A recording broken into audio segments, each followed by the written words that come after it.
आज माननीय प्रधानमंत्री का हमें फोन आया था और सारी डिटेल इंफॉर्मेशन हिमाचल की उनके हाथ में थी। टोटल नंबर ऑफ केसेस के साथ साथ में रिस्ट्रिक्शंस के बारे में उन्होंने जानकारी ली, पॉजिटिविटी रेट कितना है और उसके साथ में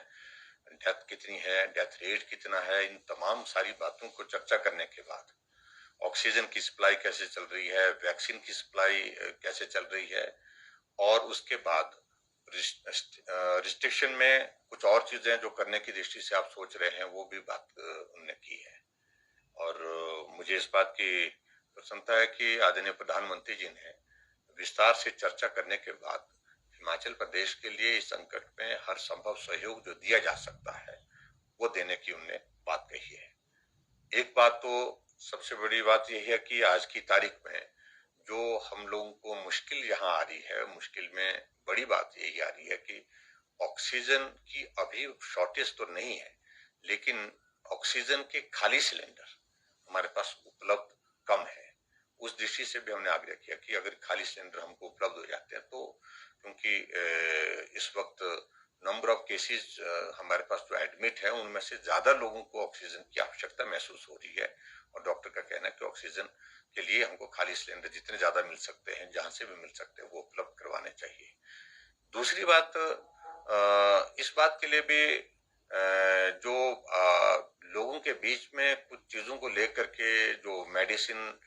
से रिलेटेड इश्यूज थे, पर्टिकुलरली जो रेमडेसिविर का जिक्र आ रहा था बातचीत में, उसमें उनका कहना है कि वो मेडिसिन सभी मरीजों के लिए आवश्यक है।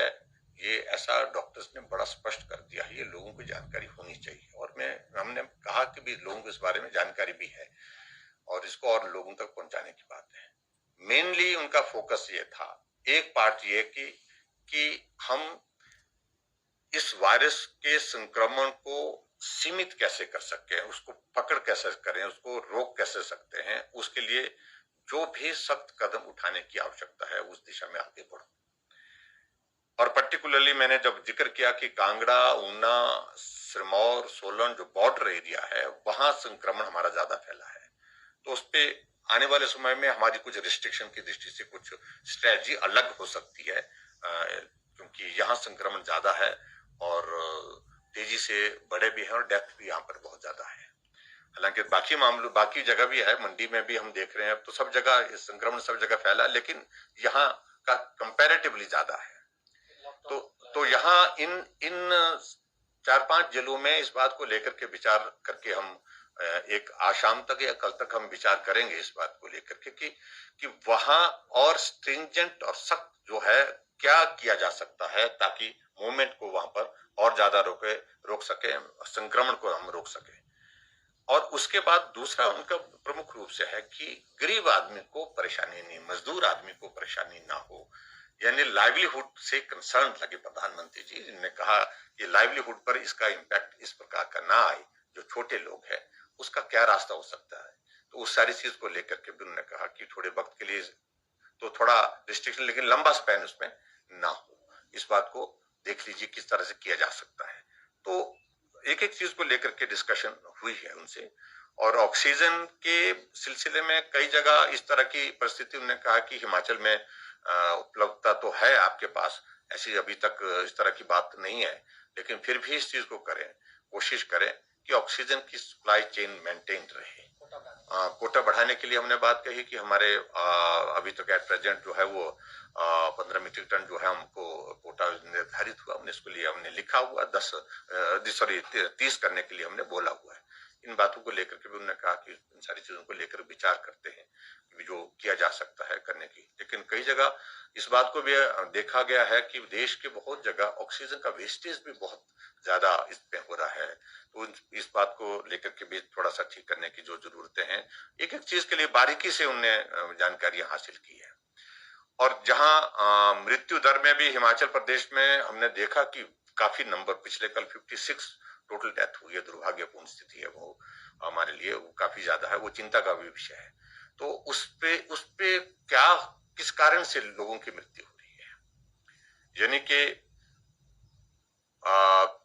मतलब वजह क्या बन रही है, कोमॉर्बिडिटीज वाले ज्यादा है, ओल्ड एज वाले ज्यादा है, यंग वालों की कैसी संख्या उस बीच में है, वो सारी जानकारी भी आदरणीय प्रधानमंत्री जी ने उसमें ली, वो सारी हमने दी है। और उसमें हमने इस बात को देखा है कि यंग लोगों की बीच में मृत्यु हुई है, और उसकी बड़ी वजह जो डॉक्टर के साथ हमने जो डिस्कशन किया है डिटेल में, और उसमें ज्यादा कारण यही है कि हॉस्पिटल पहुंचने में डिले। ठीक हो जाएंगे, आज नहीं तो कल देख लेते हैं, कल नहीं तो देखते हैं, एक आधा दिन और देखते हैं, और ये देखते देखते बहुत विलंब हुआ, और विलंब के कारण बहुत ऐसी स्थिति पैदा हुई है। और वायरस का अब की बार का जो इम्पैक्ट संक्रमण में भी, जैसा हमने पहले बताया कि तेज है, और उसके साथ साथ में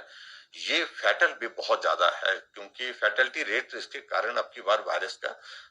बहुत ज्यादा बढ़ा है, ये भी देखने को मिला। इसलिए गंभीरता से लेना है, लोगों तक ठीक जानकारी पहुंचे, लोगों तक ठीक प्रकार से सारी सुविधाएं पहुंचे, इन बातों को सुनिश्चित करने के लिए प्रधानमंत्री जी ने कहा है। इस प्रकार से काफी डिटेल में सारी बातें जो है जो प्रधानमंत्री जी ने की है। और मुझे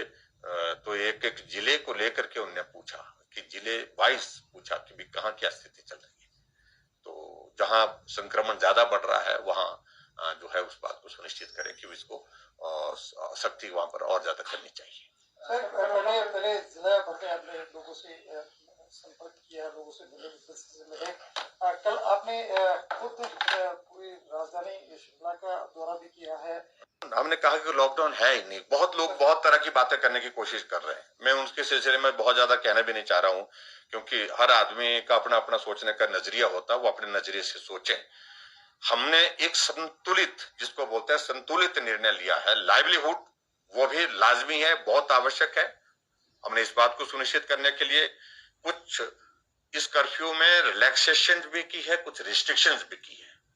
और जो बहुत बुद्धिजीवी हमको पढ़ाने लगे, मेहरबानी करके वो अपनी जगह रहें, अपने अपना ज्ञान अपने तक रखें, या लोगों के बीच में जो कहना कहें, लेकिन अनावश्यक रूप से उनको गाली सरकार को दिए बिना तसल्ली नहीं होती है। ये बहुत दुर्भाग्यपूर्ण कल्चर बन गया है। मैं एक वकील को देख रहा था, और जिस भाषा में बोलता है वो,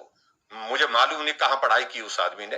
कहाँ उसने सीखा, कहाँ उसने ज्ञान वर्धन किया है, और किस प्रकार मैं उसका इतिहास को जानता हूँ, कहाँ होता था पहले वो, और सारी चीजों को लेकर के कहाँ पहुंचा वो, कहाँ। इसलिए मैं उसके बारे में ज्यादा नहीं कुछ कहना चाहता हूँ, लेकिन मैं सिर्फ इतना कहना चाहता हूँ कि अनावश्यक रूप से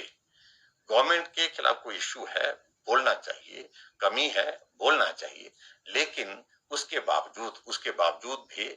जो ऐसे संकट के क्षण में जब दौर गुजर रहा है, हमें इन चीजों से बच करके उन लोगों की मदद के लिए आगे आना चाहिए जिनको मदद की जरूरत है। यही मैं कहना चाहता हूँ। पहले दिन से अब जब संक्रमण की गति बहुत तेजी से बढ़ी है, तो बेड कैपेसिटी बढ़ाने के लिए जहां जहां किया जा सकता तो वो हमने करने की कोशिश की है। कांगड़ा में राधा स्वामी सत्संग का जो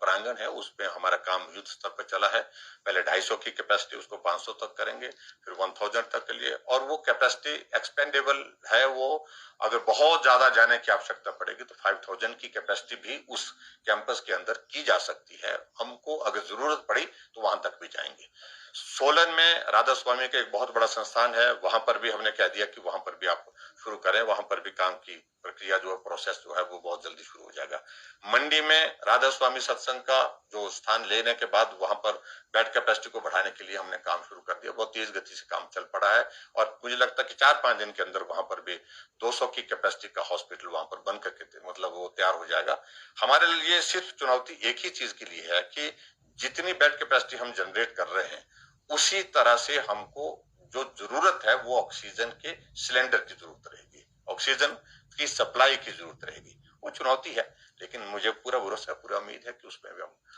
पूरा निश्चित रूप से पूरा करेंगे। पीक लग रहा है सर कि पीक आ गया है, या कब तक पीक? अभी तो ऐसा माना जा रहा है कि पीक की दिशा में आगे बढ़ रहे हैं, लेकिन अभी तक कहा नहीं जा सकता है कि पीक ये है, ये आना बाकी है।